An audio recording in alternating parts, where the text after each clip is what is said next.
Hello everyone, this is Dr. Muskan and I welcome you to the Physio Info Island. In my previous video, I have discussed about the ultrasound waves production and along with that attenuation and the other properties. Now in this video, we are going to study about the physiological effects of ultrasound. So let's begin with the thermal effects without any further ado. Thermal effects का क्या meaning है कि हम ultrasonic waves को use करके tissues के अंदर heat produce करेंगे.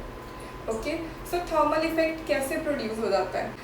अल्ट्रासोनिक वेव्स क्रॉस करती हैं हमारी स्किन को, सबक्यूटेनियस फैट को, ब्लड वेजल्स को, ओके, एंड देन मसल्स तक जाती हैं, बोन्स तक जाती हैं. ये जो भी हमारी बॉडी के स्ट्रक्चर्स होते हैं ना, ये अल्ट्रासोनिक वेव्स को एब्जॉर्ब कर लेते हैं. ओके, बोन्स मैक्सिमम एब्जॉर्प्शन करती हैं, मसल्स एब्जॉर्ब करते हैं, हमारी ब्लड वेजल्स, हमारा subcutaneous fat, they all absorb ultrasonic waves. Okay, जब वो एब्जॉर्ब कर लेते हैं अल्ट्रासोनिक वेव्स को, वो उनको कन्वर्ट कर देते हैं into the heat. Okay, so this heat जो थर्मल इफेक्ट प्रोड्यूस करता है. For us to see the thermal therapeutic effect, जो हमारा टारगेट टिश्यू है, it should be heated up to 40 to 45 degree Celsius for about 5 minutes. तो वो जो target tissue है उसके अंदर हमें थर्मल इफेक्ट देखने को मिलेंगे, जिसकी वजह से पेशेंट का पेन अगर प्रेजेंट है तो वो रिलीव हो जाएगा, अगर मसल स्पाज्म प्रेजेंट है तो वो रिलीज हो जाएगा. ओके, एंड अगर हम लिगामेंट्स या टेंडन्स पे कर रहे हैं, वी वांट एक्सटेंसिबिलिटी ऑफ दो स्ट्रक्चर्स, तो वो भी अचीव हो जाएगा. Alright, so this is the therapeutic effect which we will see in the patient with the thermal effect of ultrasonic waves. जो थर्मल इफेक्ट है ये डिपेंड करता है upon these factors: nature of the tissue, vascularisation, mode of ultrasound and frequency. Okay, so the first one is nature of the tissue. कि tissue का nature कैसा है? It is protein और it has high fat content, high water content. जिन भी tissues के अंदर maximum protein concentration है, वो सबसे ज्यादा अल्ट्रासोनिक वेव्स को एब्जॉर्ब करेंगे. ओके, जिनके अंदर कोलेजन सबसे ज्यादा प्रेजेंट है, और वो किसके अंदर ज्यादा है? लिगामेंट्स में, टेंडन्स में, हमारे मसल्स में. तो जो मैक्सिमम एब्जॉर्प्शन है अल्ट्रासाउंड की, वो इन तीनों के थ्रू होती है. जिनके अंदर फैट और या फिर वाटर कंटेंट ज्यादा है, उसमें जो है अल्ट्रासोनिक वेव्स की एब्जॉर्प्शन मिनिमम होगी. Now comes the second one, that is vascularisation. Vascularisation means blood supply कैसा है उस एरिया का. अगर तो ब्लड सप्लाई अच्छा है, थर्मल इफेक्ट्स की वजह से जो हीट प्रोड्यूस होगी वो ब्लड उसको डिस्पोज ऑफ कर देगा. ओके, डिसिपेट कर देगा उस हीट एनर्जी को, वो आगे आगे ट्रैवल होता जाएगा एंड टेम्परेचर जो है वो रेगुलेट हो जाएगा. बट जिन एरियाज में ब्लड सप्लाई अच्छा नहीं है, like in the case of ligaments, tendons और एनी सबक्यूटेनियस बोन्स, ओके, जहाँ पर भी ब्लड सप्लाई अच्छा नहीं है, वहाँ पर हीट बहुत ज़्यादा इंक्रीज हो जाएगी. This is the reason why हम सबक्यूटेनियस स्ट्रक्चर्स के ऊपर अल्ट्रासाउंड अवॉइड करते हैं. लाइक पटेला, ये सबक्यूटेनियस बोन है, ओलेक्रानॉन प्रोसेस, ये भी सबक्यूटेनियस बोन है. अगर हम इनके ऊपर अल्ट्रासाउंड करते हैं तो जो इनका पेरियोस्टियम है, आउटर कवरिंग है जो बोन की, उसमें ब्लड सप्लाई मिनिमम है. ओके, पुअर ब्लड सप्लाई होता है उनका, जिसकी वजह से एक तो बोन एब्जॉर्ब करेगी अल्ट्रासोनिक वेव्स को, एंड सेकेंडली वो रेगुलेट भी नहीं हो पाएगा टेम्परेचर, क्योंकि वहाँ पे ब्लड सप्लाई नहीं है.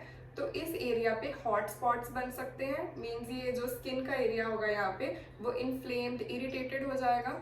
अलॉन्ग विद दैट यहाँ पर पेरियोस्टियल पेन भी हो सकती है. So we will aggravate the symptoms instead of relieving it. जहाँ पर ब्लड सप्लाई अच्छा है, वैस्कुलराइजेशन अच्छी है, वहाँ पर टेम्परेचर रेगुलेट रहेगा and we will achieve good results in that area, despite in the areas जहाँ पर ब्लड सप्लाई कम है.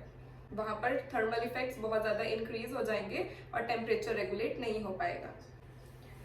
So the third one is mode. We have two modes in ultrasound machine. One is continuous mode and the second is pulsed mode.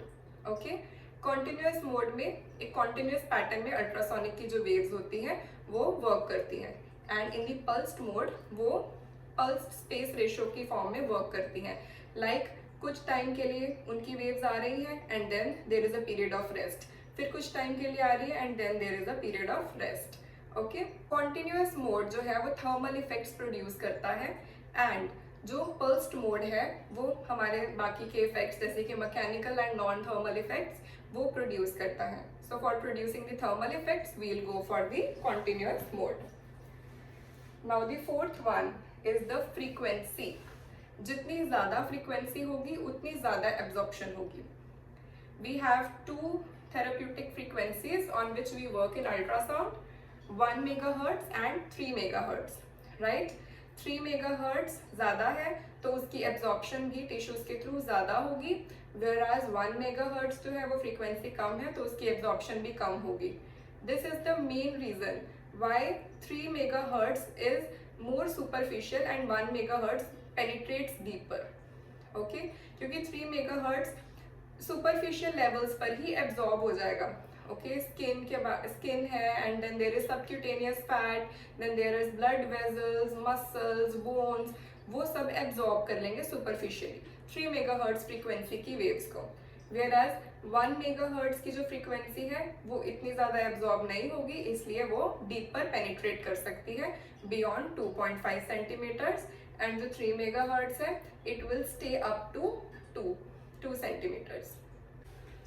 So thermal effects, they should be given to the patient in the chronic or in the subacute condition. Okay? Because हम यहाँ पर thermal effects को use करके stiffness, adhesion reduce करना चाहते हैं and we want extensibility of the muscles. We want to release the pain, the muscle spasm, okay, and increase the blood flow in that area. उस particular purpose के लिए thermal effects को use किया जाता है. I hope this video on thermal effects of ultrasound must be helpful to you. Stay tuned for more such informative videos.